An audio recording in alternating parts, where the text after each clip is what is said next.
Hello and welcome back to Humans and Society. This video focuses on the topic, what causes communication breakdown and strategies to avoid them, under the subject, oral communication in context. Effective communication is beyond exchanging messages. Effective communication happens when there is understanding of the emotions and intentions behind these messages.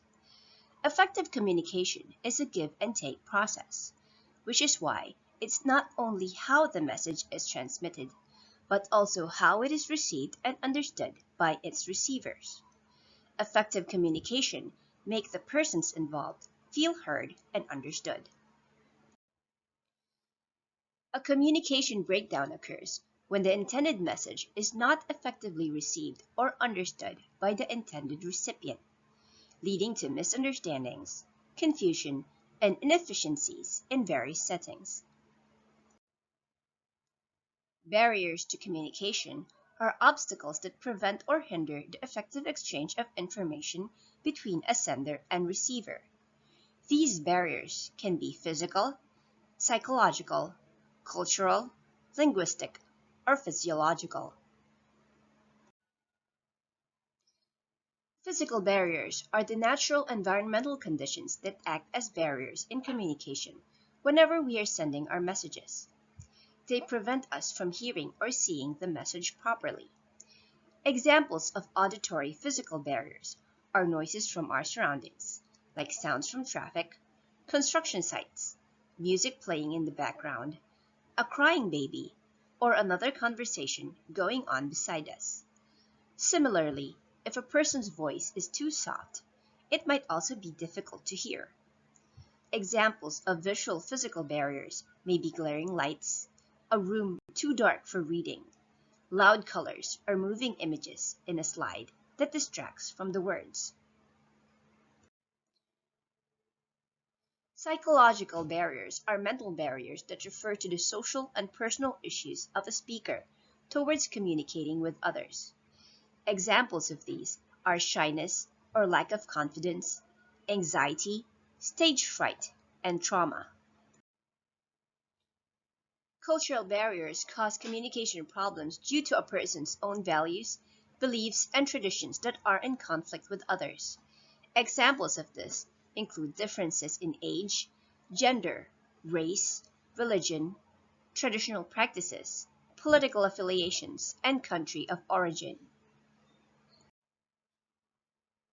Linguistic barriers to communication arise when individuals or groups struggle to understand each other due to differences in language, dialect, or communication styles. Words and delivery of statements may have different meanings. These barriers can lead to misunderstandings, frustration, and even conflict. Examples include language differences between speakers of different languages, variations in accents and dialects within the same language, and the use of jargon or technical terms unfamiliar to the recipient.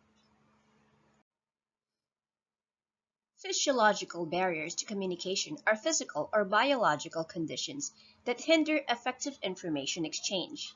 These barriers can affect either the sender or the receiver, impacting their ability to clearly express or understand messages.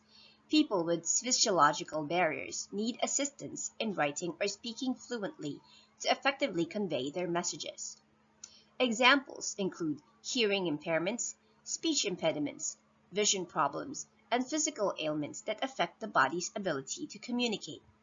Being tired, hungry, or sleepy may also affect an otherwise healthy person's ability to communicate.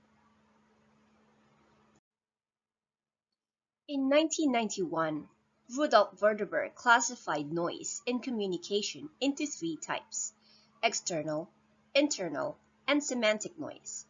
He categorized these as barriers to effective communication. External noise refers to distractions in the physical environment that draw attention away from the message, such as sights, sounds, and other stimuli. Examples include traffic noise, visual aids, or a barking dog. Internal noise encompasses thoughts and feelings within the communicator that interfere with the intended meaning of the message. Examples include worries, fear, or preconceived notions.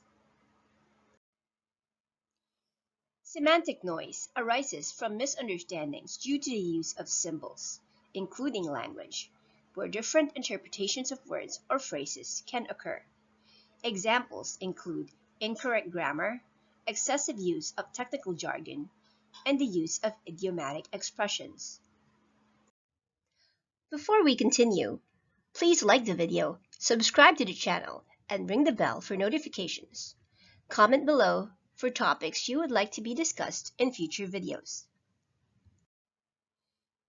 Breakdown in communication may arise because of several factors, but these factors may be avoided by applying the tips and strategies in effective communication. Be concise. Use clear, simple language and get straight to the point. Avoid jargon and overly complex sentences. Active listening.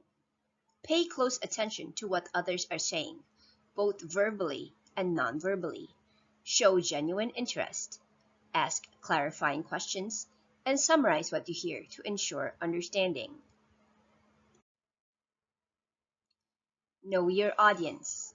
Adapt your communication style, language, and content to the specific needs and preferences of your audience. Body language and tone. Be mindful of your nonverbal cues, such as posture, facial expressions, and tone of voice. Ensure they align with your message. Feedback. Seek and provide feedback to improve communication effectiveness. Constructive criticisms can help identify areas for improvement. Choose the right channel. Select the most appropriate communication method for the situation, whether it's face-to-face, email, phone, or video conferencing. Be empathetic. Try to understand the other person's perspective and feelings. This can help build rapport and trust.